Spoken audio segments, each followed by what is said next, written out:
சோழ நாட்டில் அமைதியாகத் தோன்றும் காலம்.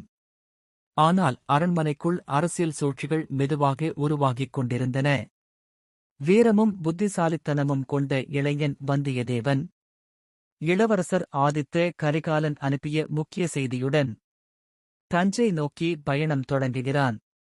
வழியில் அவன் சந்திக்கும் ஒவ்வொருவரும் சோழ அரச குடும்பத்தைப் பற்றிய இரகசியங்களை சொல்லுகிறார்கள்.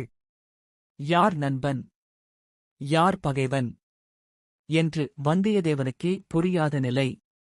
அந்த நேரத்தில் அவன் காண்கிறான் அழகும் புத்தியும் கொண்ட மர்மமான பெண் நந்தினி.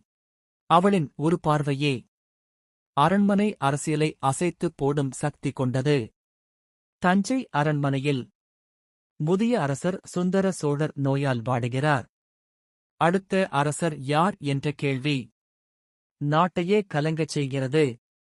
இந்த குழப்பங்களுக்கு நடுவே காவேரி நதிக்கரையில் வளர்ந்த அமைதியான இளவரசன் அருள்மொழிவர்மன் தான் சோழ நாட்டின் உண்மையான நம்பிக்கை.